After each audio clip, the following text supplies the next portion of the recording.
Bueno, amados, hoy vamos a ahondarnos en un tema que le he titulado Conozca a Jesús y quién le envió. Pareciera como en nuestro contexto algo muy elemental, muy trivial, pero muchas veces por haber nacido en un hogar cristiano o en una comunidad o un pueblo cristiano, mayoritariamente, se piensa que se conoce al Señor, que se conoce a Jesús. Y por quién Él vino, y para qué vino, y cuál fue el propósito. Pero amados, muchas veces es un tema muy ignorado. Es un tema a veces muy alejado del correcto entendimiento de muchos, y al pueblo de Israel no fue la excepción. Ellos son el pueblo de la promesa. Ellos son el pueblo que recibieron por muchos años instrucción de parte de Dios. A ellos son los profetas, de ellos es la ley, de ellos todo. Pero cuando viene su Mesías, nadie en realidad lo conoce como debería conocerlo. Y es lo que el Señor está tratando en esta parte que nos compete en este día analizar, y es en esa continuidad que hemos llevado. Como lo he dicho, no estoy predicando temáticamente, predico expositivamente lo que la palabra de Dios va permitiendo que abordemos, y hemos ido abordando el capítulo 7 del Evangelio de Juan, que nos lleva a todo este tipo de reflexiones sobre el actuar religioso versus el actuar que Dios quiere que haya en el pueblo de Dios que conoce al Señor. Juan 7:25 dice así, Juan 7:25, decían entonces unos de Jerusalén, ¿no es este a quien buscan para matarle? Pues mirad, habla públicamente y no le dicen nada. ¿Habrán reconocido en verdad los gobernantes que este es el Cristo? Pero sabemos de dónde es. Mas cuando venga el Cristo, nadie sabrá de dónde sea. Jesús entonces, enseñando en el templo, alzó la voz y dijo, a mí me conocéis y sabéis de dónde soy. Inmediatamente dice, y no he venido de mí mismo, pero el que me envió es verdadero, a quien vosotros no conocéis, pero yo le conozco porque de él procedo y él me envió. Padre, permítanos poder entender lo que en este pasaje, Señor, querías hacer saber a esa comunidad de ese tiempo, y qué nos quieres hacer saber a nosotros, Señor, en este tiempo, para poder interpretar y poder aplicar correctamente tu palabra, Señor.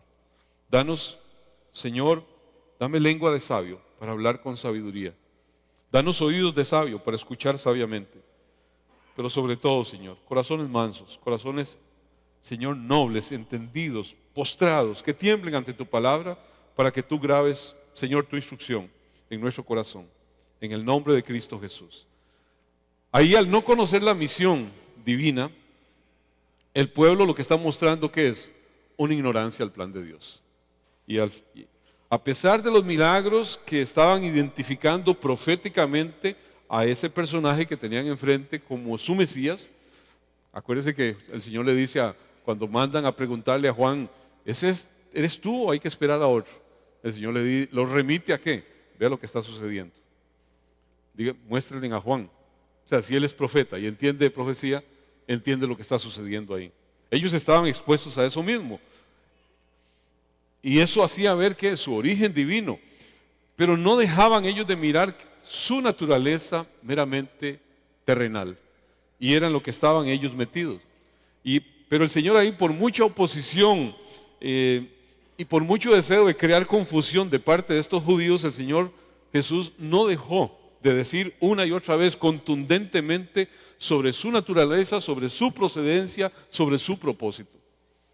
Y a muchos les golpeaba los tímpanos lo que él decía. Ahí se está hablando y se refiere a los habitantes de Jerusalén. Ellos se sorprenden de que de pronto nadie estaba intentando detener a Jesús, que estaba ahí en medio de ellos dando declaraciones, dando acusaciones de cara a sus oponentes. Acuérdense que sus hermanos de pronto dijeron, pero si tú quieres hacerte ver, vaya ahí. Él no fue de una forma abierta, sino que fue sagazmente, pero cuando se mostró en medio de toda la gente. Se mostró cuando la cosa estaba así, cuando el asunto estaba lleno, y ahí empieza a denunciar Y el Señor hace ver que ellos eran gente que buscaba su propia gloria, que eran gente que no cumplía la ley, que era gente que deseaba matarlo. Así, ¡pa!, de frente. La estrategia del Señor fue mostrarse allí, a vista y paciencia de todos, en un entorno donde gente que estaba casi que extasiada oyéndole hablar, de pronto se convirtió en un blindaje.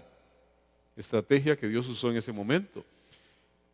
Cada vez los líderes religiosos que estaban allí se encolerizaban más al oír las denuncias que el Señor hacía de su hipocresía, de que ellos se decían ser religiosos, cumplidores de la ley, pero no la cumplían. Y entonces esa multitud de pronto entra en una confusión y esa multitud estaba dividida. Casi que algunos decían, pues, hey, si está aquí y está diciendo esto, ¿por qué no le caen? ¿Por qué no se atreven? Veamos paso a paso todos los versículos para ir entendiendo esto. Como siempre acostumbramos, leemos el pasaje completo y ahora vamos leyendo versículo a versículo en otra versión. Voy a usar la Nueva Traducción Viviente. El versículo 25-26 dice así: algunos de los que vivían en Jerusalén comenzaron a preguntarse unos a otros, ¿no es este el hombre a quien procuran matar? Sin embargo, está aquí hablando en público y nadie le dice nada. ¿Será que nuestros líderes ahora creen que Él es el Mesías? O sea, había algo evidente que causaba confusión a todos ellos. Aunque la multitud de peregrinos que en ese momento estaba, como diríamos, estaban detrás del palo. Los peregrinos, los que no eran judíos de ahí, simplemente estaban viendo a alguien hablando con una exquisitez, con una elocuencia, algo que ellos nunca habían escuchado en los fariseos. Y de pronto lo estaban viendo allí y ellos están con esa admiración de esa persona que habla, pero no podían ver el complot que se estaba dando en torno a Jesús, como lo estaban viendo los habitantes de Jerusalén, que ya habían conocido, ya habían sabido de todas esas intenciones de los líderes religiosos y podían casi que medir en el entorno la tensión. Casi que podríamos decir, usted podía cortar el aire, el ambiente estaba espeso para los que eran de ese contexto, para los que estaban allí. Los demás peregrinos simplemente estaban viendo declaraciones muy fuertes de alguien que las estaba haciendo como enseñan los conocedores, los maestros. ¿Y qué pasa? ¿Por qué se daba todo eso? Porque en los debates públicos que el Señor había tenido, los judíos no habían salido muy bien parados. Y en la primera, el primer momento donde el Señor irrumpe en el templo y bota las mesas de los cambistas y hace un desbarajuste al entendimiento de todo ese entorno religioso y dice, ¿y este? Y Él los trata de ladrones y que han convertido la casa de Dios en una cueva de forajidos y que todos estaban haciendo mal uso del lugar porque era tan metido una práctica en la vida religiosa que nadie la estaba viendo. Y cuando alguien de pronto les hace ver, pero no están viendo lo que están haciendo, y los confronta con su realidad, no tuvieron palabras que decir. Porque ellos sabían que era una estafa lo que hacían. Cada quien llegaba ahí a comprar lo que el grupo religioso ofrecía a un precio altísimo para poder hacer los sacrificios que ellos demandaban, y no había forma de buscarlo en otro lugar porque solo ellos decían, este es el que nosotros avalamos para que usted pueda sacrificarlo. Casi como decir, es que este es el sacrificio kosher. Si usted no usa esto, no se lo admite Dios. Entonces estaban obligados a comprárselo a ellos, que al final de cuentas es lo que tenía la franquicia por debajo. Los mercaderes que estaban ahí le vendían a ellos. Negocio cerrado. Y no pudieron en ese momento decir mayor cosa en ese momento de la limpieza.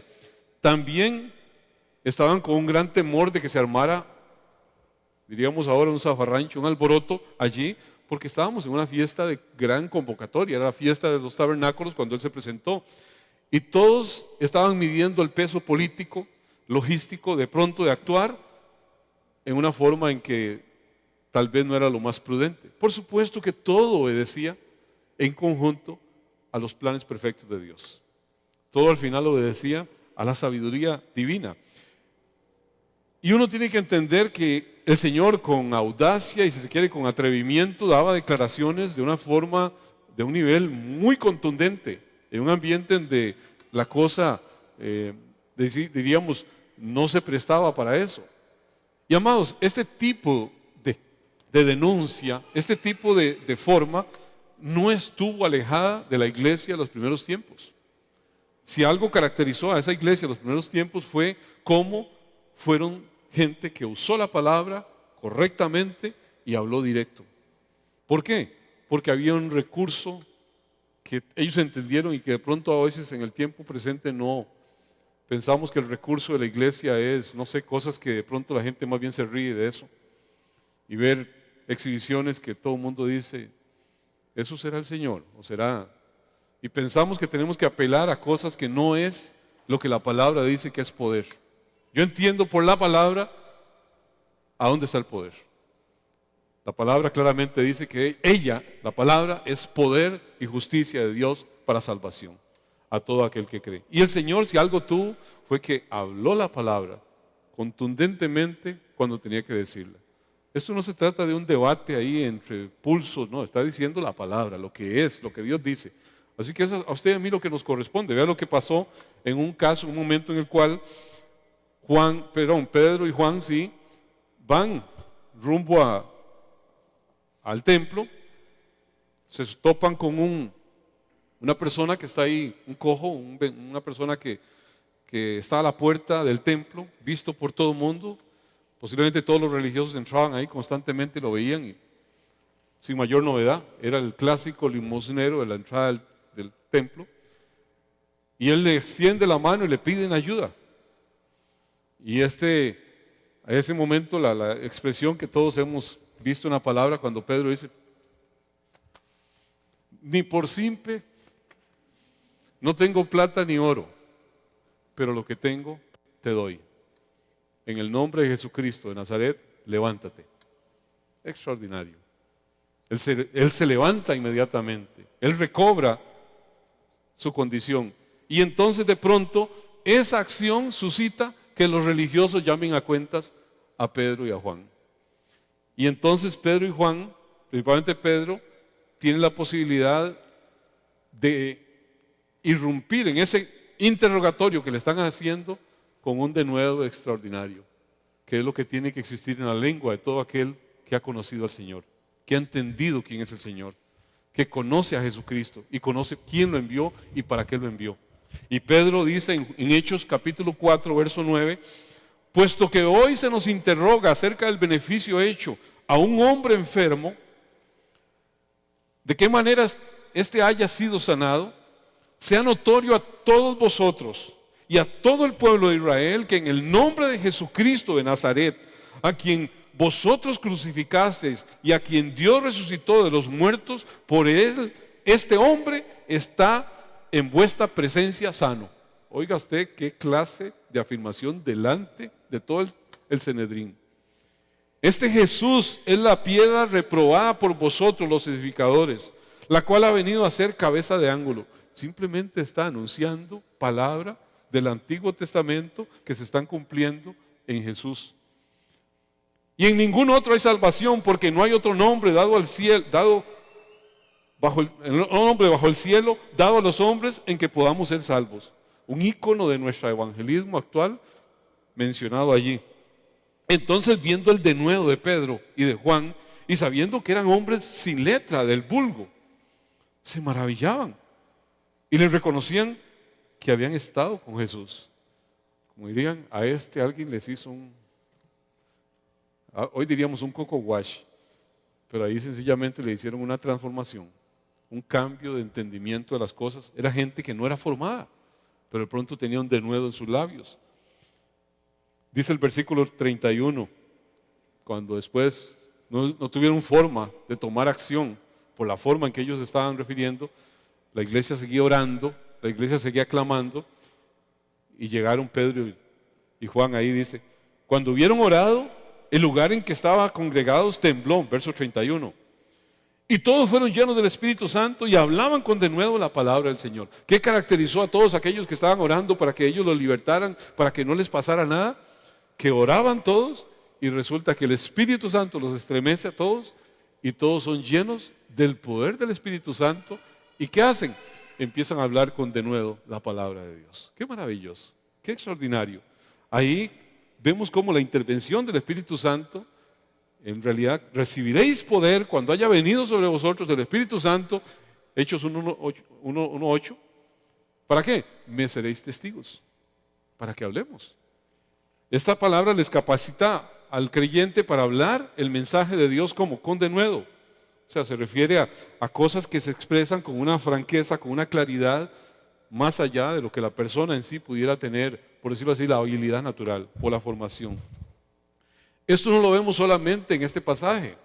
Podemos ver en otros pasajes, nada más como referencia. Hechos 14:2, la Nueva Traducción Viviente dice: sin embargo, algunos de los judíos rechazaron el mensaje de Dios y envenenaron la mente de los gentiles en contra de Pedro y Bernabé.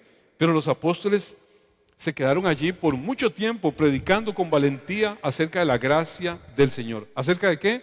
De la gracia del Señor. Hoy de pronto gracia en ciertos entornos es como un mal tema, porque lo que aplica más es ley y otras cosas.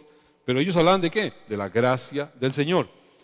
Y el Señor demostraba que el mensaje era verdadero al darles poder para hacer señales, milagros y maravillas. Por supuesto, estaba en todo ese periodo de validación de que aquel que mataron había dejado discípulos que todavía estaban trasladando toda la instrucción que ese Señor le dio a los apóstoles. Hoy usted y yo tenemos la base de apóstoles y profetas como nuestra doctrina sobre la que nos apoyamos.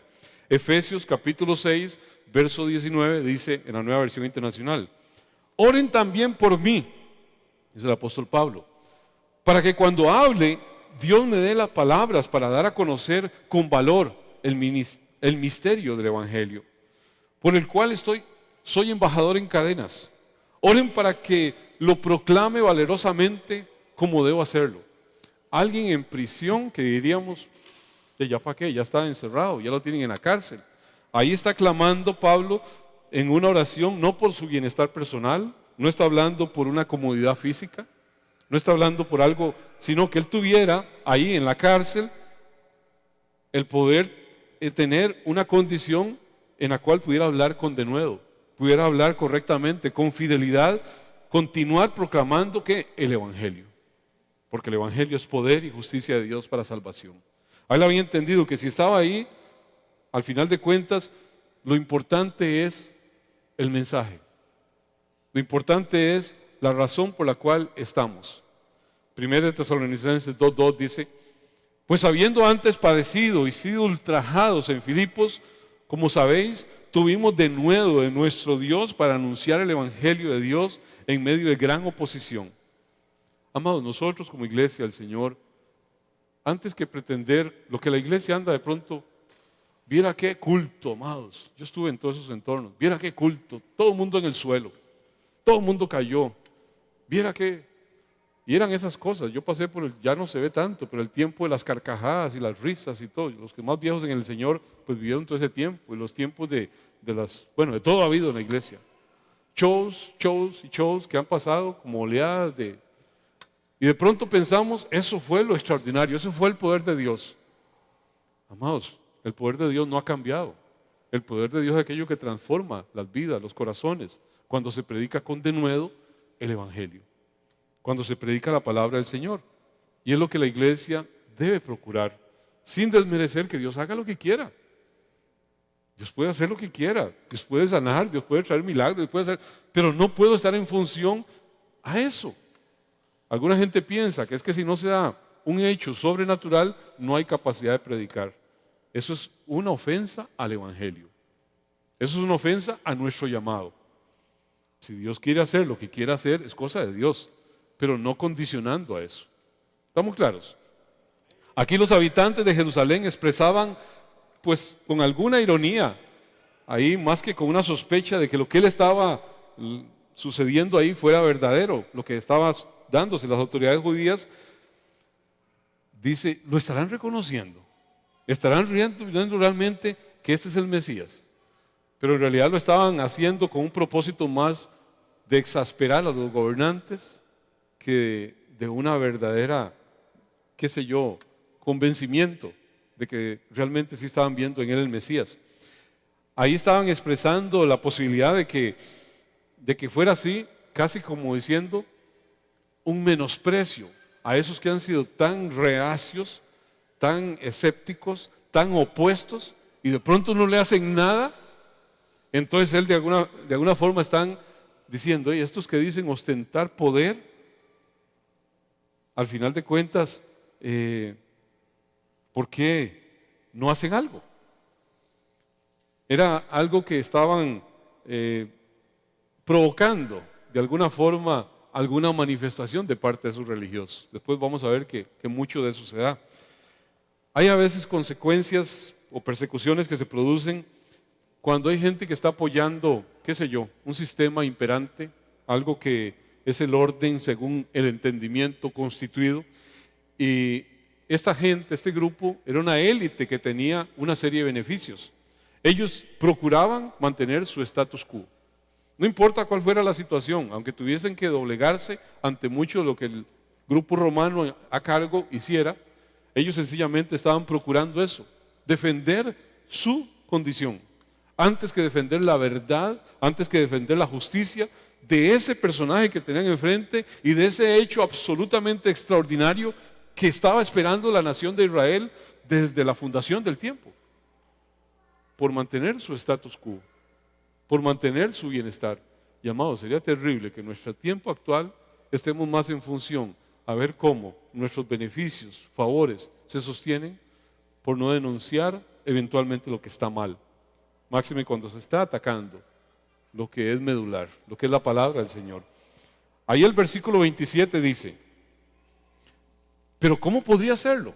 Cuestionando a ese que tenían ahí. Nosotros sabemos de dónde proviene este hombre. Cuando venga el Mesías, sencillamente aparecerá. Nadie sabrá de dónde proviene. Ahí había una confusión de la procedencia terrenal de ese Mesías, y les causa un nivel de conflicto. ¿Por qué? Por no estar mirando el origen divino, por no estar mirando la razón del envío del Mesías. Y entonces sencillamente estaban diciendo de acuerdo a lo que ellos tenían como percepción. Aquí se está queriendo hacer alguna explicación en este pasaje. ¿Por qué esas personas estaban rechazando a Jesús como Mesías? Ellos tenían un poco de información que en realidad era desinformación, y había un poco ahí de leyenda popular. ¿Qué era la información? Pues el antiguo pacto decía de dónde iba a ser el Mesías. Y dice: este es de Nazaret, este viene de Nazaret, aquí están toda su familia, los hemos conocido. Y no estaban conectando realmente dónde nació él, que era lo que el antiguo pacto, o por lo menos la instrucción profética decía.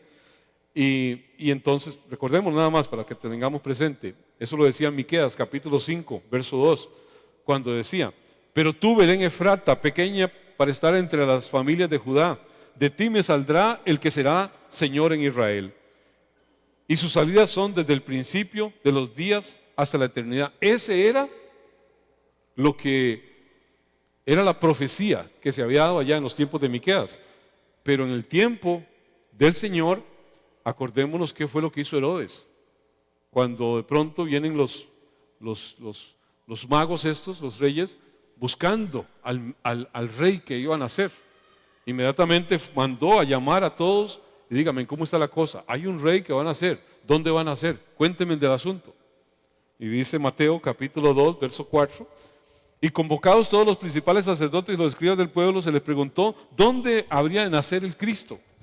Ellos le dijeron: en Belén Efrata, en Belén de Judea, porque así está escrito por el profeta: y tú, Belén, de la tierra de Judá, no eres la más pequeña entre los príncipes de Judá, porque de ti saldrá un guiador, un apacentador de mi pueblo Israel. Así que, amados, no había ignorancia de dónde procedía.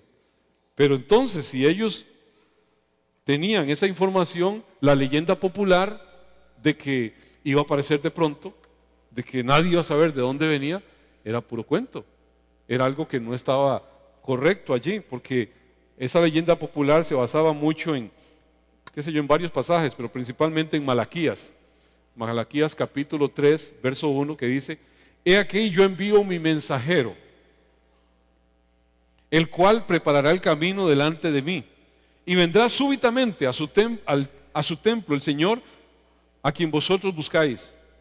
y el ángel del pacto, a quien deseáis vosotros, he aquí viene, ha dicho Jehová de los ejércitos, súbitamente. Entonces todo eso había sembrado una leyenda popular de que iba a ser algo que de pronto iba a aparecer ahí. Había de todo un poco, pero lo que uno puede ver ahí es que las premisas que ellos estaban usando al decir, este es de Nazaret y no puede ser, estaban asumiendo una premisa falsa. Y el asunto de que iba a aparecer súbitamente, pues tampoco era algo que ellos estaban viendo, porque ya habían estado con los runes, con todo lo que él había venido haciendo. ¿Y qué pasa? A veces todo este tipo de familiaridad con que vemos cosas del Señor, con que vemos instrucción del Señor, de pronto lesiona el juicio correcto. De pronto no tiene una firmeza y no se miran de una forma correcta los hechos, las declaraciones. Y este pueblo de alguna forma se bloqueó ante lo que tenía ahí enfrente, porque ahí tenía a los propios hermanos carnales de él.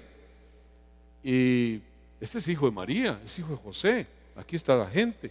Y entonces todo ese tipo de entendimiento bloqueó y lo vieron solamente desde un punto de vista natural. Por eso el rechazo inmediato que estaban presentando muchos de los que eran de ahí, los que eran de Jerusalén. La palabra dice en Juan 1:11, a lo suyo vino y los suyos no le recibieron. Claramente hay una indicación del apóstol Juan de que el Señor vino a su pueblo, el Señor vino a los cercanos y ellos no lo recibieron. Jesús había de hecho venido de Nazaret en ese momento y así era conocido por la mayoría, pero era conocido de una forma muy superficial. Incluso sus hermanos, si se quiere, lo estaban mirando superficialmente.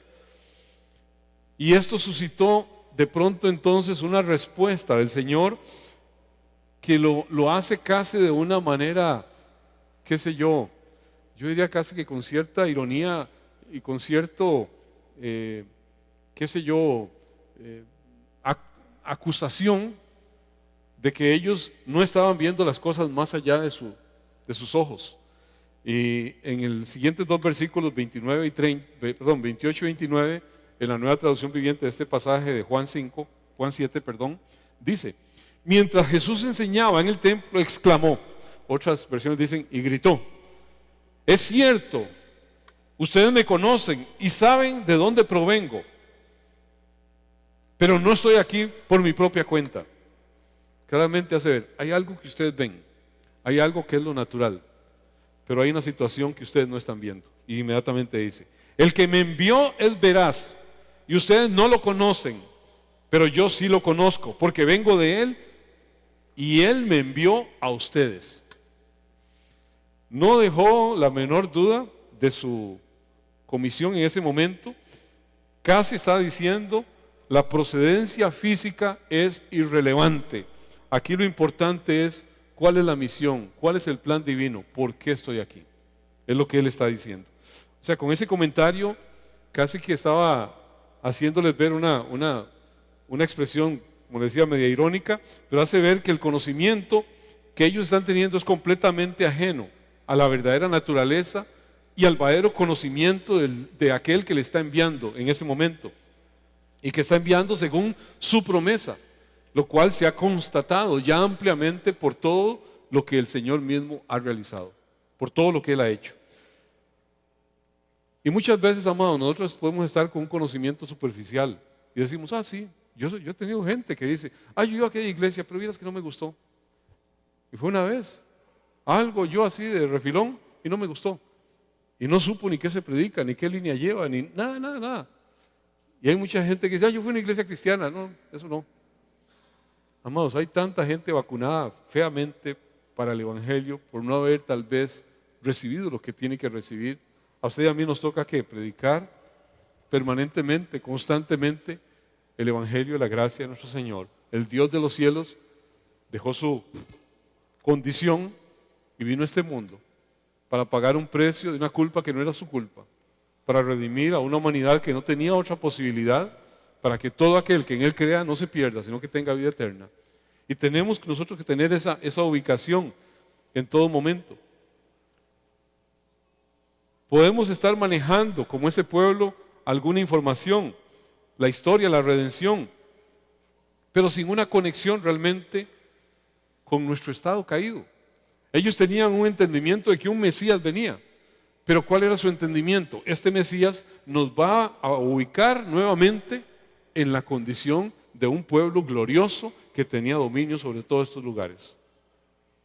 ¿Era ese el plan del Mesías? Si usted se pone a ver en el Antiguo Testamento, claramente hace ver los propósitos del Señor, que lo diga Isaías en el capítulo 53, 52, las condiciones del siervo sufriente que viene a darse, a morir por la iniquidad, por el pecado de su pueblo. Pero ese Redentor no era lo que ellos estaban esperando. Ellos estaban esperando un crecimiento en su condición geopolítica. Amados, hasta el tiempo presente. Y lo que más duele de pronto ver mucha gente casi que en la misma cosa, rindiendo pleitesía y considerando que así tiene que ser, que así va a ser. Y lo digo con conocimiento de causa. Ayer vi una cosa tan triste, toda la iglesia cristiana evangélica reunida en torno a una actividad y de pronto ponen unos cánticos en hebreo y entró el embajador de Israel y solo faltó hacerle reverencia porque venía el embajador de Israel y toda la reunión se hizo en función a ese momento de veneración. El embajador entró, empezó a hablar un poco de cosas de la cábala, ni mencionó a Cristo, de la cábala judía, que es puro misticismo judío, y cómo eso apunta a que Israel es el donde todos los pueblos han de venir, porque es casi que el libertador de la humanidad. Y todo el mundo, Dios mío, qué mal estamos, qué mal ubicados estamos en cuanto a los tiempos, en cuanto a los propósitos y por qué. ¿Qué es lo que significó la nación de Israel? Era un microcosmos del cosmos que falló plenamente en hacer las cosas por su medio. Pero vino el Señor a hacer ver cuál era el propósito realmente. Entonces, si yo no conozco a Jesús, no conozco su propósito, no conozco la razón de su envío, voy a estar rindiendo culto y cosas a cosas que no son. Todo por desinformación. Aquí ellos estaban totalmente confundidos. Juan capítulo 8, verso 19 dice, ellos le dijeron, ¿dónde está tu padre? Respondió Jesús, ni a mí me conocéis, ni a mi Padre. Si a mí me conocieseis, también a mi Padre conocerías. El Señor les está confrontando, no están ubicados. Ahí los judíos, como solían hacerlo, pensaron de nuevo meramente en qué. Vamos a ver, ¿quién es tu papá? Para ver cómo está la genealogía, para ver si se le daba algún nivel de credibilidad. Para ver si se le daba. Por supuesto que si se analizaba, iba a verse cómo se cumplía la profecía que tenía que venir de la tribu de Judá. El Redentor, por supuesto, todo está. O sea, el Señor no falsea absolutamente nada. Pero aquí lo importante es cuál es la razón de su envío. ¿Quién es ese que está ahí? Ellos estaban preguntándole, el Señor le hace ver que si ellos realmente estuvieran ubicados en agradar al Señor, en entenderlo, estarían sabiendo quién estaba ahí. Juan 5:23 dice, para que todos honren al Hijo como honran al Padre. El que no honra al Hijo, no honra al Padre que le envió. En este versículo es un versículo contundente que hace mostrar cómo el Señor no viene como un embajador de alguien. Cristo no es el embajador de Dios que vino.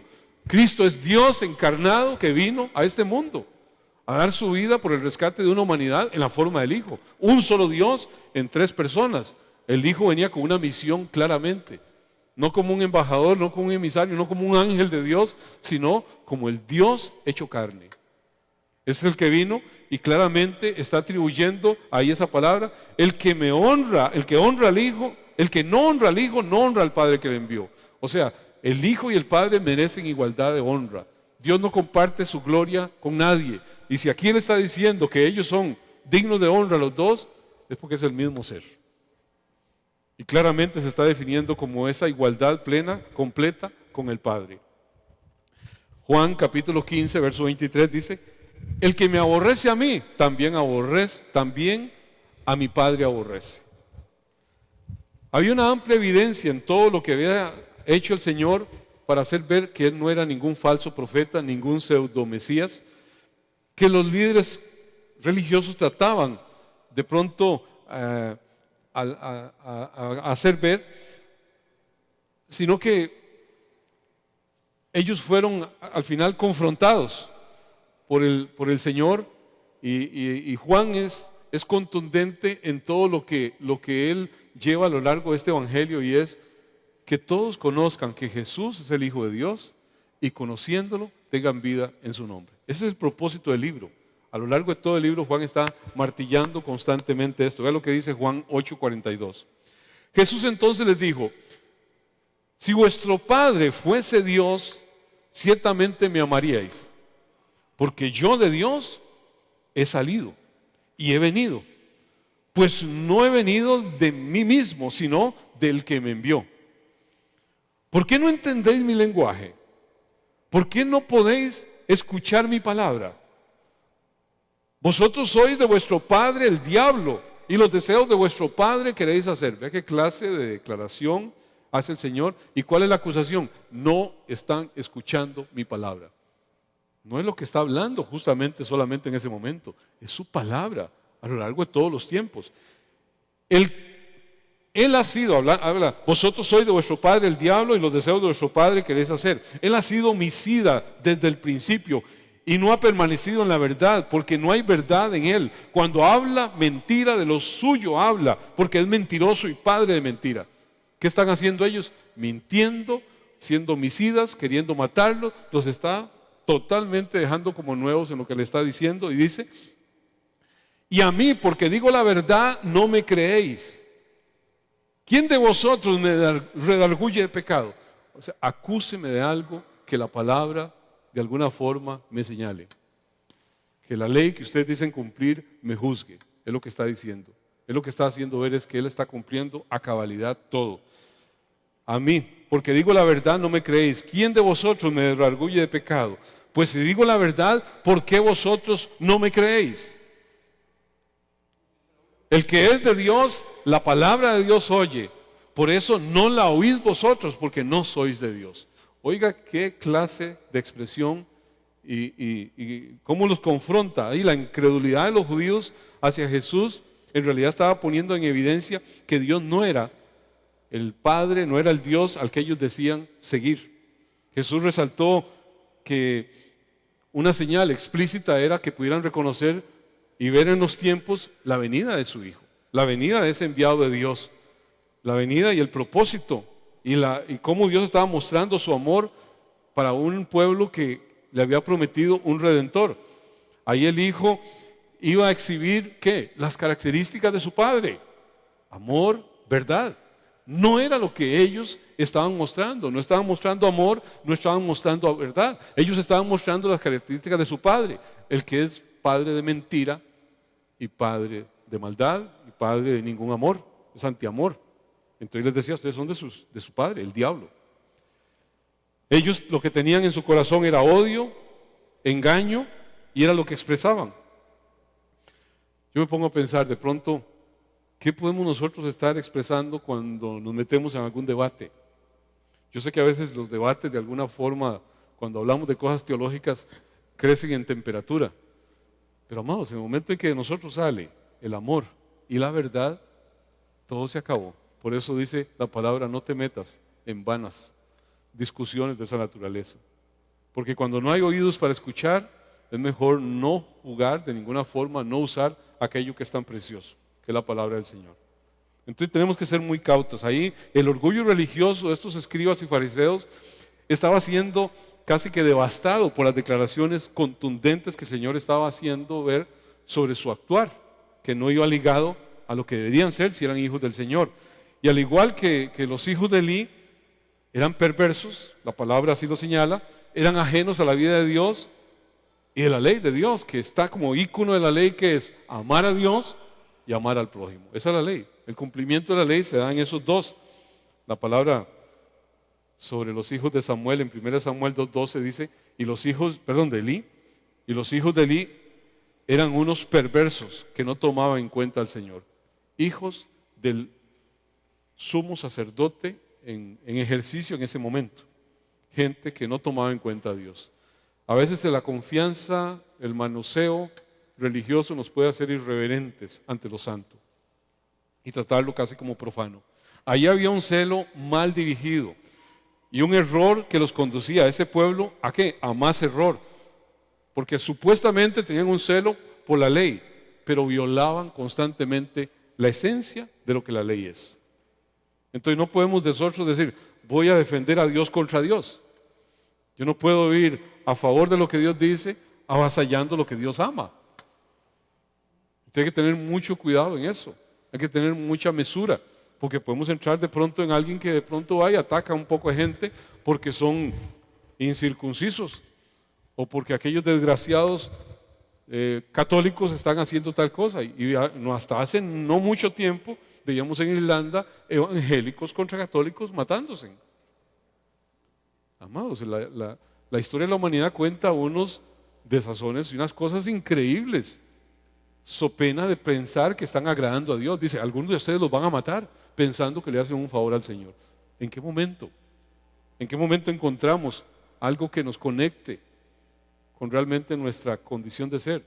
Ahí estamos dejando de lado lo que decimos proteger o guardar. Aquí Romanos capítulo 10, verso 2 dice muy claramente esto, cuando no estamos con ese celo correctamente dirigido como le pasó a Israel. Yo sé que ellos tienen un gran entusiasmo por Dios, pero es un fervor mal encauzado, pues no entienden la forma en que Dios hace justas a las personas ante Él. Se niegan a aceptar el modo de Dios y en cambio se aferran a su propio modo de hacerse justos ante Él, tratando de cumplir la ley. Dios mío, eso hay que ponerlo a muchos que de pronto andan en ese patín extraño. Amados, es no entender la forma de justicia delante de Dios. Cuando yo estoy aferrado a que tengo que cumplir la ley para encontrar justicia, de la gracia he caído, de Cristo me he apartado. Aquí lo dice claramente. Se aferran a su propio modo de hacerse justos ante Él, tratando de cumplir la ley. Sin embargo, Cristo ya cumplió el propósito por el cual se entregó la ley. Acuérdese, ni una tilde, ni una jota de la ley va a pasar sin que se cumpla. ¿Qué dice esto? Sin embargo, Cristo ya cumplió el propósito por el cual se entregó la ley. Toda esa parte de justicia de Dios es cumplida en Cristo Jesús. ¿Y qué sigue diciendo? Como resultado, todos los que creen en Él son hechos justos a los ojos de Dios. Así o más claro. La justicia obtenida por Cristo Jesús al cumplir toda la ley es acreditada por la fe en Cristo en todos los que son de la fe. Así que no estamos por obras, no estamos por seguimiento de ley. Por supuesto que la reacción que yo tengo en mi ser interior al entender esto es gratitud, es afecto, es amor. Ya no es aquello escrito en la piedra, sino escrito en mi mente, escrito en mi corazón, y amo hacer todo aquello que yo sé que agrada a Dios. ¿Estamos claros? Si no, vamos a andar siempre dando pasos de ciego como este pueblo a lo largo de todos los años y hoy todos estos grupos mesiánicos que andan haciendo exactamente lo mismo. Claramente el cumplimiento de la ley está en Cristo. Es acreditada a los que creen, es lo que dice ahí. Son hechos justos, o sea, no son llamados a que ellos deban al final de cuentas cumplir uno y cada uno de los preceptos de la ley. Son receptores al final de cuentas de la justicia de Cristo, son declarados justos ante los ojos de Dios. ¿Por qué? Por amor, por haber creído en Cristo. El amor de Dios está en ellos y por lo que tanto demuda nuestro corazón en gratitud. Hay una redención de un corazón que se siente inclinado a amar, a obedecer, a hacer todo aquello que Dios le impulsa a hacer. Con justa razón, Oseas, el profeta, en Oseas 4:6 dice: mi pueblo fue destruido porque le faltó conocimiento. Por cuanto desechaste el conocimiento, yo te desecho el sacerdocio.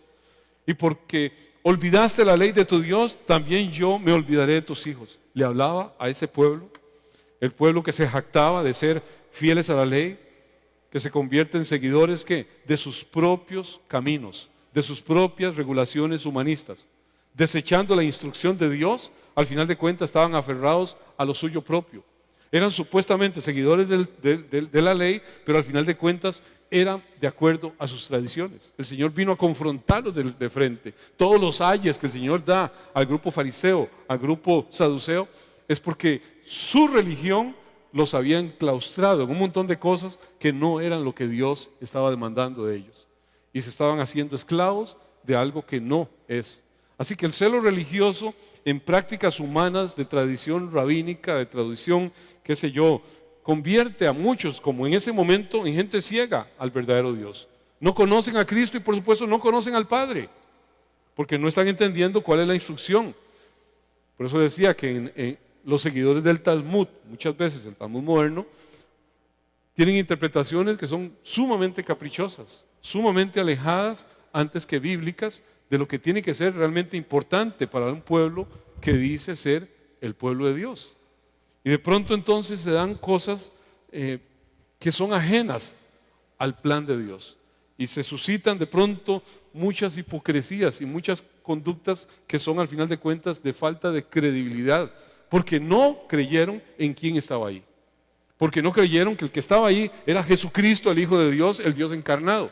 Y por lo tanto todo lo que viene después de ese momento resulta ser algo que no tiene el apego realmente a la razón por la cual vino Cristo y qué es lo que el Dios de los cielos espera que yo actúe, que yo viva, si tengo ese claro entendimiento. Mateo 15:7, les digo por lo menos algunas de las expresiones que el Señor señala de esa actitud incorrecta. Mateo 15:7, hipócritas, bien profetizó de vosotros Isaías cuando dijo, y todo el Mateo 22:18, pero Jesús, conociendo la malicia de ellos, les dijo, ¿por qué me tentáis, hipócritas? Vamos, esa palabra estuvo en los labios del Señor permanentemente. ¿Para quién? Para todos los religiosos. Mateo 23:13. Ay de vosotros, escribas y fariseos hipócritas, porque cerráis el reino de los cielos delante de los hombres, pues ni entráis vosotros ni dejáis que entren los que están entrando. Dice el verso 24. Guías ciegos, que coláis el mosquito y se tragan el camello.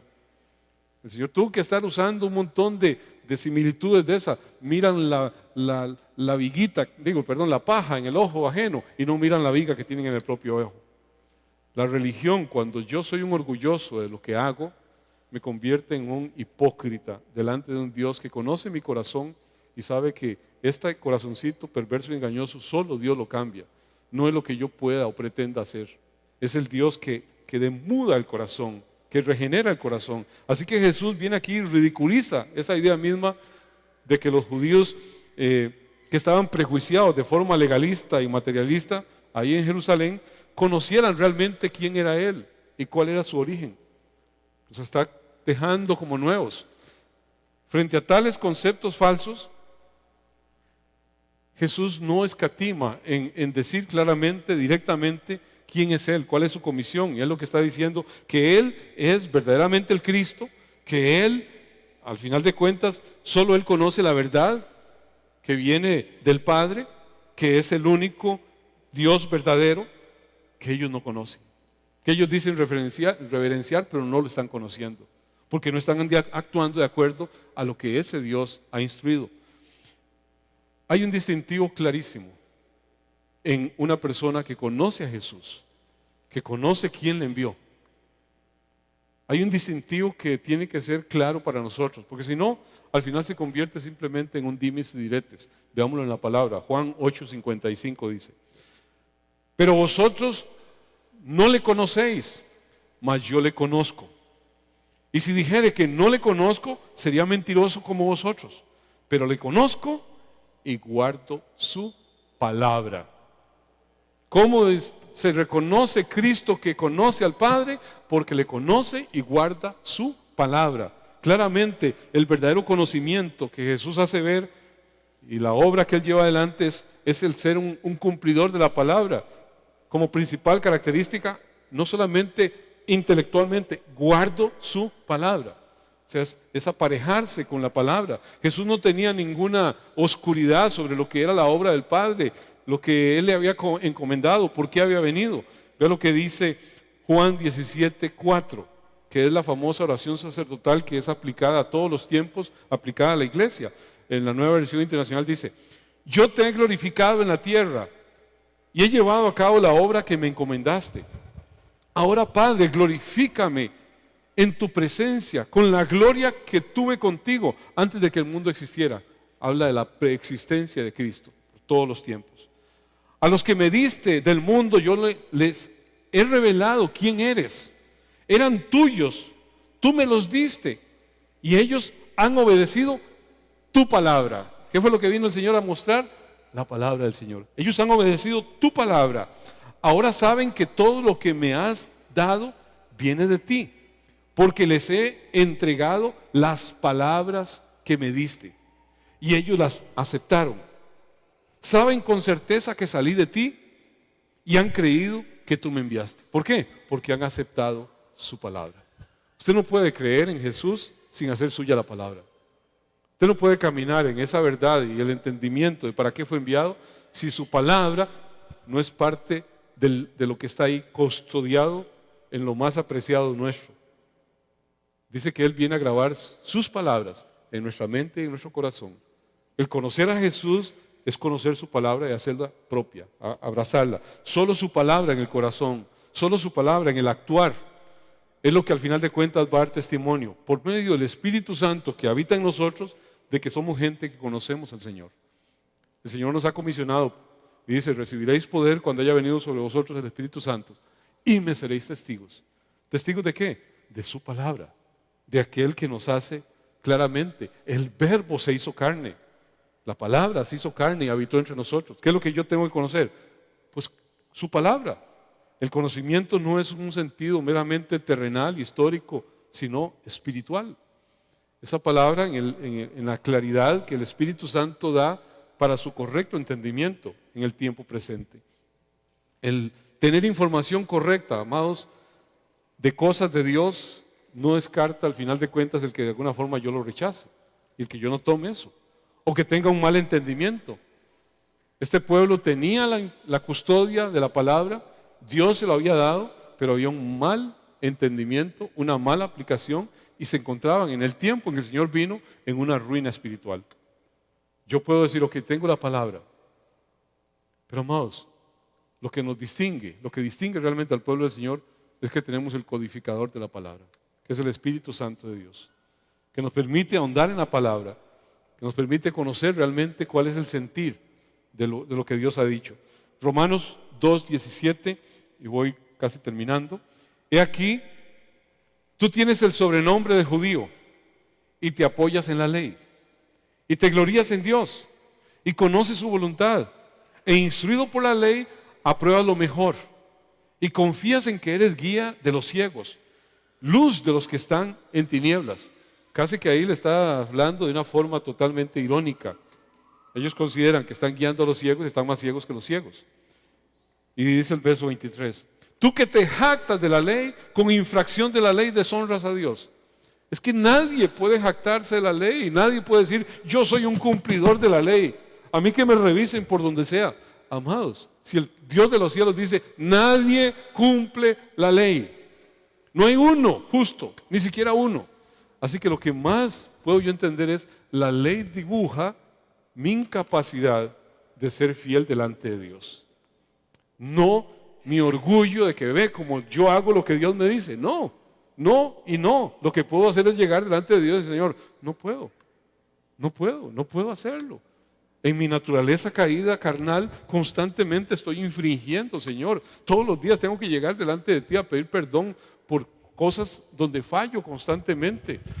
Amados, la vida de un creyente es una vida de humillación permanente ante esta carne que nos va a seguir siendo un lastre permanente hasta que lleguemos delante del Señor. El que diga que lo ha logrado todo, el Señor dice, mire que no se caiga. Porque el Señor sabe que estamos hechos. Nadie puede decir, yo soy, véanme por todo lado, a ver si encuentran algún defecto.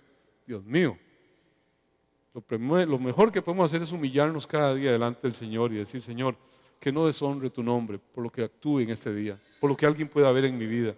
Que no, Señor, que no vayan a decir feo de ti, porque yo sencillamente no tengo el celo que debo tener. Ayúdame, Señor, a ser prudente en todo. Aquí claramente el Señor, a través de un pasaje, hace ver algo que es maravilloso. Hay un pueblo que de pronto se jacta de ser el pueblo de Dios. Yo entiendo que hay una jactancia que tiene que estar claramente en el pueblo de Dios. ¿Por qué? Por el Dios que lo ha escogido, por el Dios que le ha llamado. Pero amados, el verdadero judío conoce a Dios, ¿por qué? Porque lo alaba con su vida. Y claramente, judío es aquel que alaba. Es más, el término judío significa el que alaba. El Señor viene de la tribu de Judá. De él se deriva todo un pueblo que alaba al Señor. Si usted se pone a ver en la historia de Israel, Israel quedó perdido. Israel como grupo étnico eran las 10 tribus del norte. Y esas 10 tribus del norte fueron avasalladas y no quedó nada. Lo que quedó fue el reino de Judá, que fue deportado a Babilonia y luego regresaron algunos y se estableció lo que fue el Israel en los tiempos del Señor, pero que era la tribu de Judá la que estaba ahí. Y mucho de lo que hoy se tiene por Israel es parte de esa tribu, la otra se desapareció. Así que judío, en el contexto de lo que significa la palabra en sí, es el que alaba. Allí entonces hay una clarificación con un juego de palabras que Pablo hace y que usted y yo tenemos que entenderlo en el sentido espiritual. Cuando nos vamos meramente en el sentido físico, en el sentido natural, en el sentido humanista, nos perdemos en un limbo de pensamientos. Pero cuando vemos el sentido espiritual, por qué Dios hace lo que hace, vea lo que dice Pablo para clarificar y con este texto termino. Pablo dice en Romanos 2:28, pues no es judío el que lo es exteriormente, ni es la circuncisión la que se hace exteriormente, aunque es el orgullo de pueblos y personas, sino que es judío el que lo es en el interior, y es la circuncisión la que es en el corazón, en el espíritu, no en la letra, la alabanza del cual no viene de los hombres, sino de Dios. Claramente está conectando el término judío con su razón de ser, que es el que alaba. Y entonces dice, la alabanza del cual no viene de los hombres, sino de Dios. Es el pueblo judío, no es, según este pasaje de Pablo, no es una etnia, sino en un sentido espiritual, es un pueblo bajo una promesa. Es un pueblo que responde de una manera especial porque conoce a Cristo, porque actúa en función a por qué fue enviado, para qué fue enviado. El verdadero Hijo de Dios verdaderamente es la simiente espiritual de Abraham. Acuerde que no son hijos de Abraham los que son de acuerdo a la genealogía, sino los que son de acuerdo a la promesa. Así que es la simiente, no se trata de circuncisión física, sino algo que Dios a través de Jesucristo realiza en el corazón de todo aquel que cree. Esa circuncisión que nos adhiere al pueblo escogido por la gracia de Dios. Ese es el pueblo al cual usted y yo, iglesia de cualquier latitud, somos parte. La salvación viene como resultado de la obra del Espíritu Santo en el corazón de cada uno de los que han hecho a Jesucristo Señor de su vida. No es el esfuerzo humano, no es las habilidades humanas, no es la procedencia étnica, no es nada de eso. Es simplemente la gracia divina que nos permite conformarnos al final de cuentas no a una ley escrita en piedra, sino a una ley escrita en nuestra mente y en nuestro corazón. Yo amo a Dios y todo lo que actúo, lo actúo por amor a ese Dios que me ha llamado, me ha amado, me ha apartado.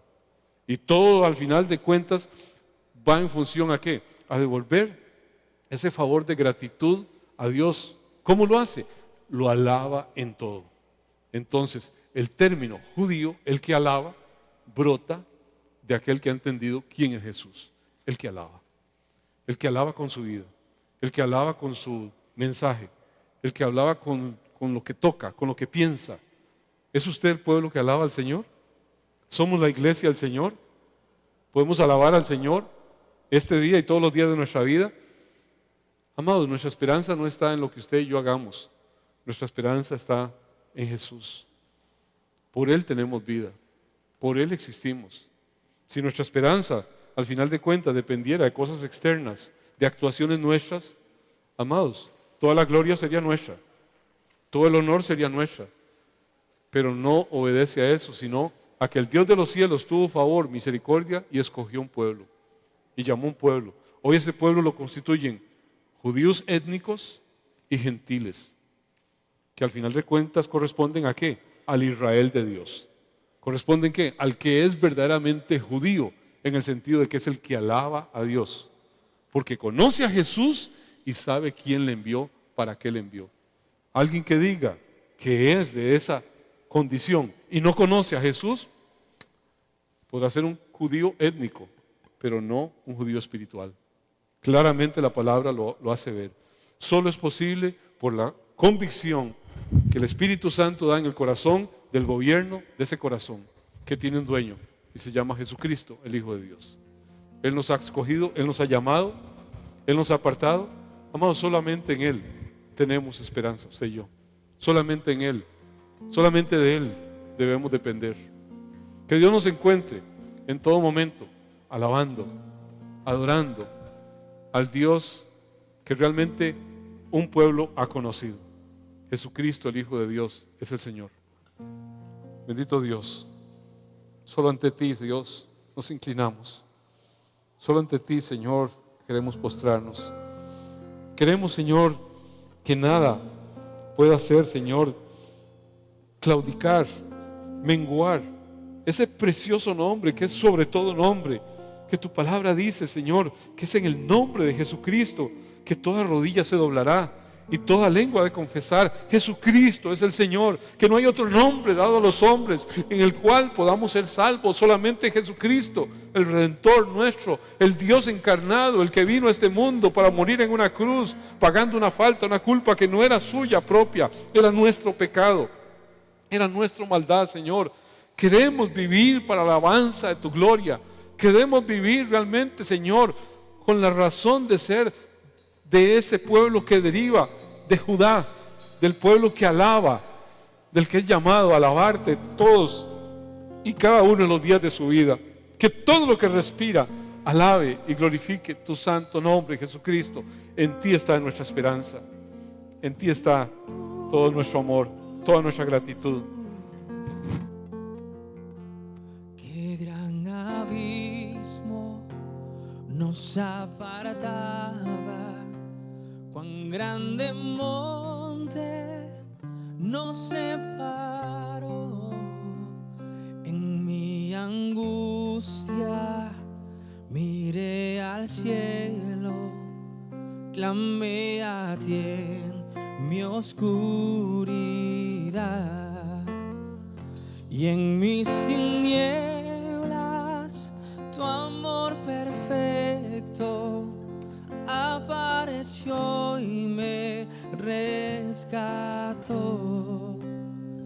Él ha vencido, lo hizo todo, mi esperanza está en Jesús.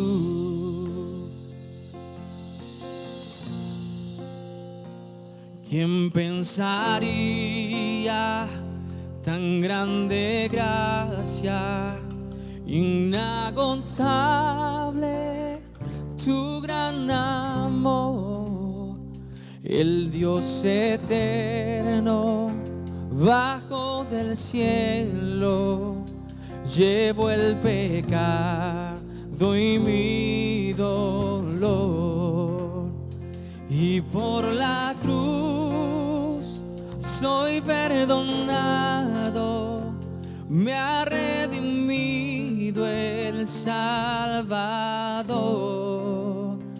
Hermoso Cristo, soy tuyo siempre, mi esperanza está en Jesús. Aleluya, alabanza al que venció, aleluya, a la muerte derrotó, las cadenas él rompió, y en su nombre hay salvación, mi esperanza está en Jesús. Aleluya, alabanza al que venció, aleluya, a la muerte derrotó, las cadenas él rompió, y en su nombre salvación, mi esperanza está en Jesús.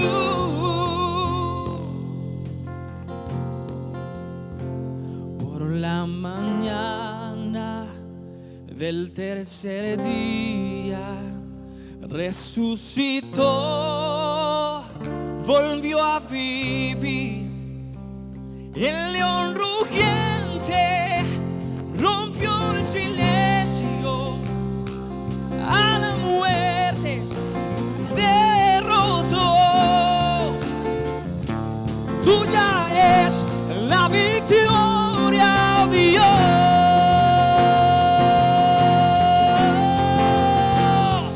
Aleluya,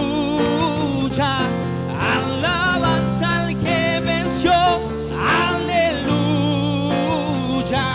a la muerte derrotó, las cadenas Él rompió. En su nombre hay salvación, mi esperanza está en Jesús. Aleluya, aleluya, alabanza al que venció. Aleluya, a la muerte derrotó, las cadenas Él rompió. En su nombre hay salvación, mi esperanza está en Jesús. Mi esperanza está en Jesús. Mi esperanza está en Jesús.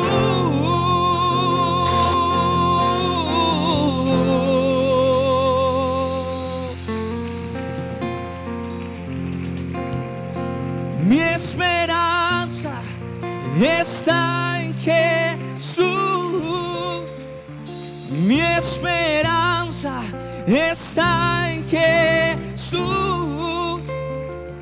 Mi esperanza está en Jesús. Amén.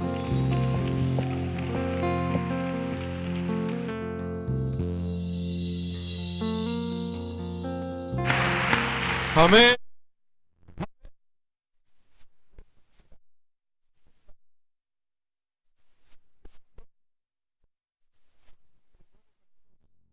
El que vino a rescatar un mundo perdido. Nosotros ponemos nuestra esperanza en el Señor. Él es nuestra ayuda y nuestro escudo. En Él se alegra nuestro corazón porque confiamos en su santo nombre. Que tu amor inagotable nos rodee, Señor, porque solamente en ti está nuestra esperanza. Qué hermoso. Si usted conoce a Jesús, tiene esperanza. Si usted conoce a qué vino el Señor, tiene esperanza.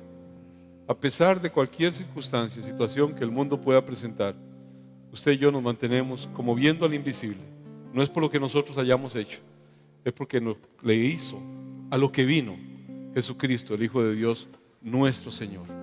A Él sea la gloria, a Él sea la honra, a Él sea el honor, a Él sea la alabanza, hoy y siempre.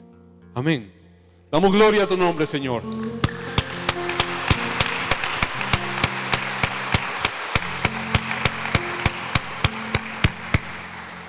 Quiero decirles gracias por la sensibilidad de ustedes. El canto yo no sabía. Ellos lo tenían para hoy. ¿Ve qué lindo es Dios? Qué lindo es Dios. Cómo apareja las cosas para que usted y yo tengamos una convicción más firme en todo momento. Ese es el Dios en el cual usted y yo tenemos confianza, tenemos esperanza. No salva la fuerza, no salva el poder del caballo, dice la palabra, sino aquel que es nuestra esperanza, aquel que vino, murió y resucitó, y que vendrá por su amada iglesia, por su novia. Amén. Hay unas cosas que me pidieron que oráramos. Hijo de una hermana que está con una situación ahí difícil, de un problema de depresión, que quiere que oremos por él, por ella. Hay algunas personas que han estado ahí afligidas con afectaciones de enfermedad y demás. Bueno, ya todos los Vegas salieron del encierro en que estuvieron. El COVID les pasó ahí, pero no les hizo mayor cosa, gracias a Dios. bueno, esto está abriéndose con prudencia, nada más hay que tener cuidado. Nuestra confianza no está, gloria a Dios, si tenemos algún medio, alguna barrera, pero nuestra principal barrera y medio de protección es el Señor. Y a Él tenemos que poner nuestra confianza, pero también yo en esto discrepo totalmente con algunos grupos. Tenemos que someternos a las autoridades, porque no hay autoridad sino las que son puestas por Dios. Yo sé que en tiempo de política hay una debacle de basurear a cualquiera que haya gobernado o gobierne, lo que sea. Pero amados, eso no exime que toda autoridad es puesta por Dios. Y hasta el momento en que sea la autoridad establecida, usted y yo tenemos que ser cuidadosos, de respetar. Y mucho tiene que ser en el área también de cuidado, que si dicen algo, hay que tener esa prudencia, ese cuidado. Yo ahí discrepo en ciertas libertades donde podemos ir contra. Si hay una autoridad que nos lleva a pecar, oposición total. Pero si no hay un asunto que nos lleve a pecar y es producto de su competencia y aquello que tiene que hacer, usted y yo, nuestra esperanza está en Jesús. Señor, tú la pusiste, es el que lleva la espada al final de cuentas, pero confiando en el Señor. Nunca para algo contra Dios. Claros, nunca para algo contra Dios. Pero si no hay nada que contravenga lo que Dios dice, amados, someteos a vuestras autoridades. Ellos velan por vosotros como aquellos que deben dar cuenta. Bueno, oramos por gente que ha estado en una afectación fuerte también de enfermedades ahí. Yo creo que Dios es el mismo ayer, ahora y siempre. Dios usa los medios que Él tenga bien. Y Dios puede sanar, puede hacer un milagro, puede hacer... Yo no creo que exista el don de milagros que hubo en el primer siglo sobre personas, porque no lo vemos. No he visto a nadie que tenga eso en el tiempo presente. Pero Dios es el mismo. Dios sigue haciendo milagros.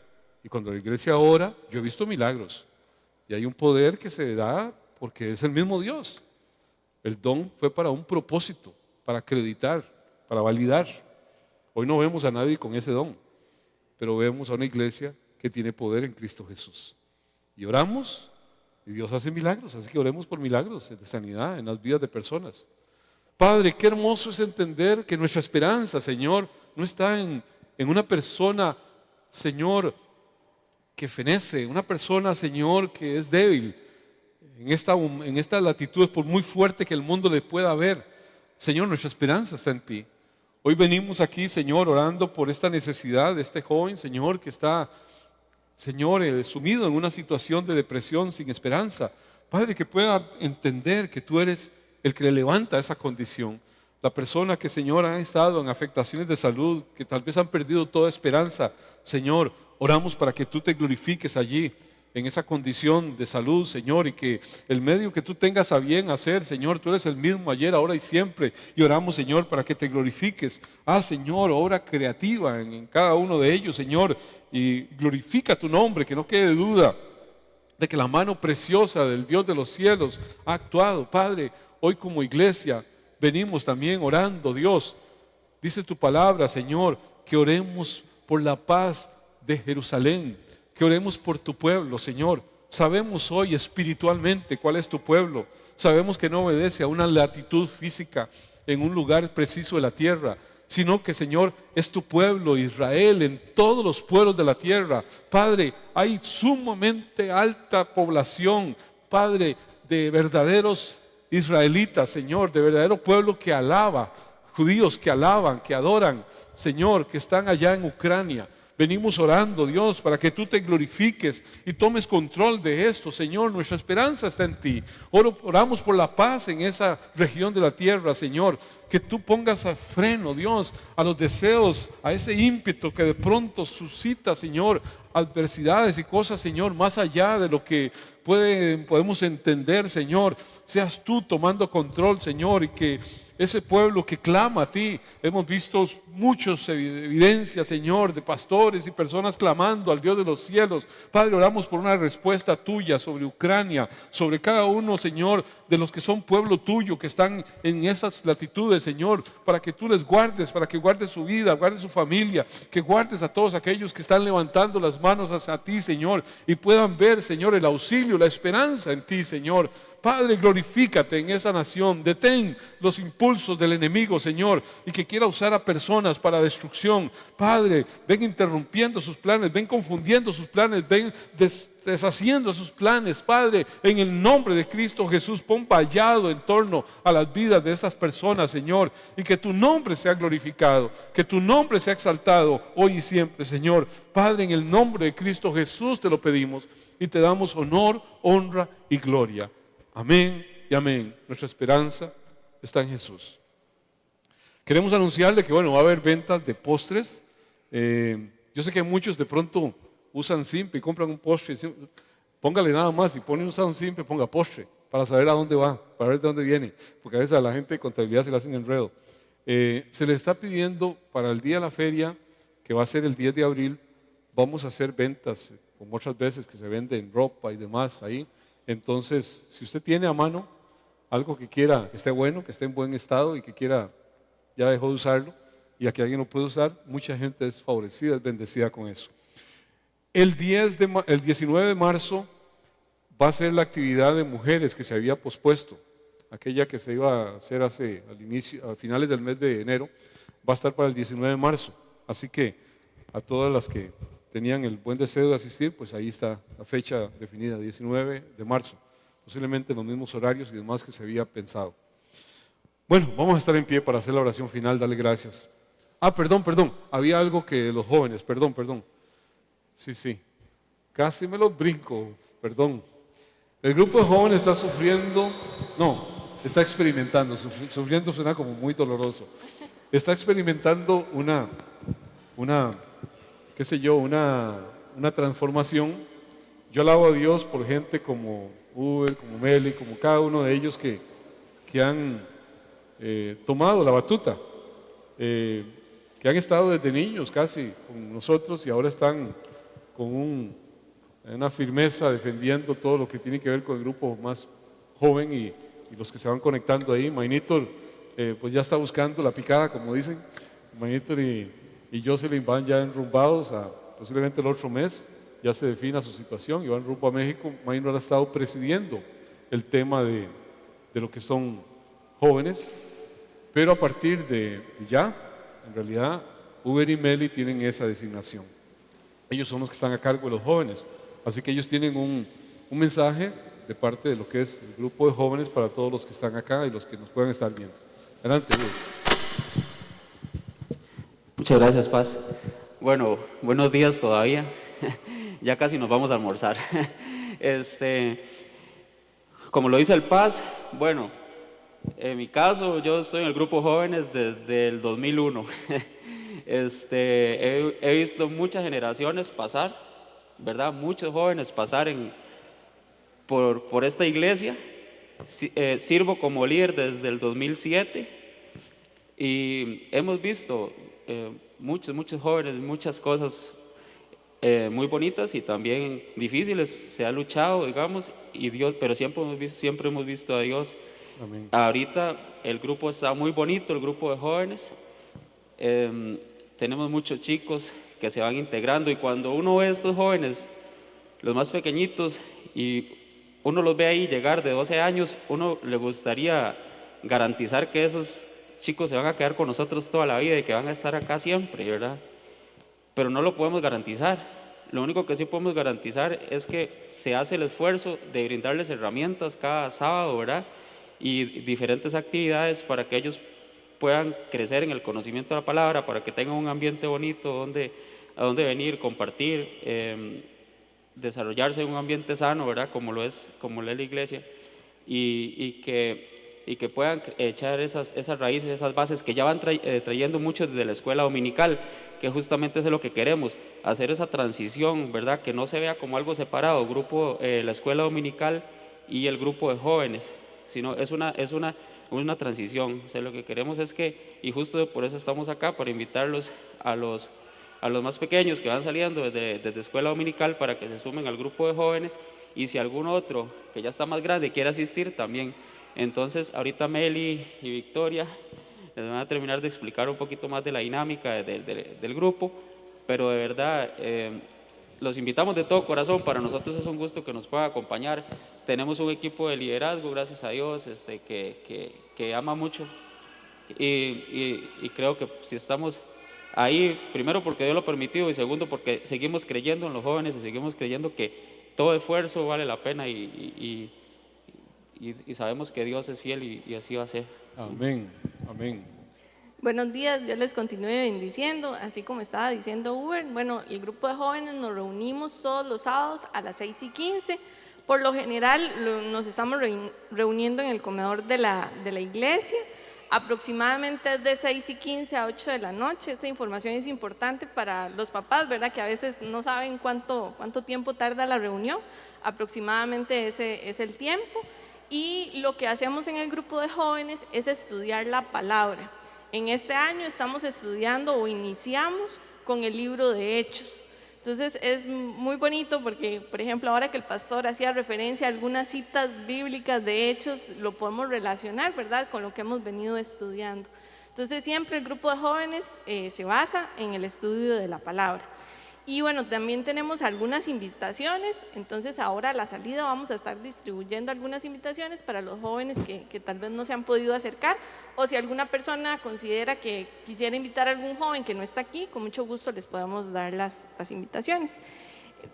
Los sábados a las 6:15. Y le pedimos a Victoria brevemente que nos cuente para ella cómo ha sido la experiencia del grupo de jóvenes. Bueno, como dijo Meli, a explicar cómo ha sido, porque es muy bonito, porque todos los sábados vemos palabras diferentes y es muy bonito conocer de Dios, porque a veces uno viene a la iglesia y a veces uno necesita que le expliquen más, entender más, hablar con otras personas sobre lo que uno entiende. Y así es como uno aprende más de Dios y es muy bonito. Así que les motivo que entren al grupo de jóvenes, que es muy bonito. Excelente. Gracias. Muchas Justamente, bueno, yo alabo a Dios por este sentir que ustedes pueden palpar en ellos. ¿Qué venimos hablando? ¿Dónde está nuestra esperanza? En el Señor. ¿Qué es lo que tenemos que hacer? Conocer al Señor, conocer a Jesús, conocer para qué fue enviado. A veces los grupos de jóvenes se han convertido en un lugar de entretenimiento. Un montón de brinca y un poco de cosas para que ellos estén en su ambiente, decimos. No, más bien hay que sacarlos de su ambiente para que conozcan a Jesús. Y entonces este grupo de jóvenes se ha caracterizado por ser muy analítico de la palabra.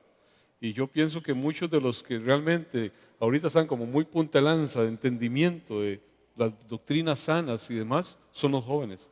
Así que es un grupo de jóvenes que crece en el conocimiento de Jesús y la razón por la cual vino. Y es muy importante, padres, que ustedes inculquen a sus hijos que conozcan a Jesús, que conozcan para qué vino y cuál es el propósito por el cual estamos aquí. Muchas gracias. Que Dios les bendiga ampliamente. Damos gloria a Dios por ellos. Gracias. Bueno, vamos a estar en pie para hacer la oración final. Casa Viva, ¿tenemos algo? Sí. Un video de Casa Viva. Ok. Un segundo. Vemos el video de Casa Viva y...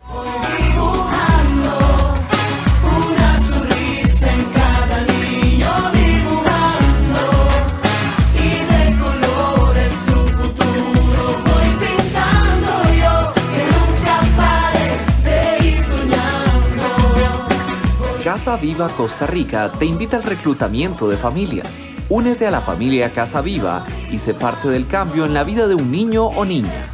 Contáctanos al 2261-2386 o también nos puedes escribir al 7081-3023 o 8884-3398.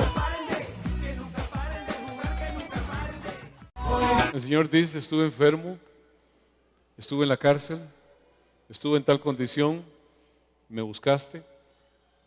Podemos tener a Jesús en ese sentido espiritual a través de un niño que estamos permitiendo que esté en nuestra casa, que simplemente no tiene oportunidad, que está desconectado de mucho lo que podemos pensar, lo normal de un niño recién nacido. Yo alabo al Señor por gente como cada uno de los que él y Ania, todos los que han tenido, Mónica, niños en sus casas que al final los entregan, por supuesto, pero gloria a Dios porque tuvieron ese sentir. Son niños que si no, su trayectoria se vuelve muy difícil. Y yo creo en las promesas, yo creo en lo que se inculca desde esa pequeña edad. Dios hará. A nosotros nos toca simplemente hacer nuestra parte.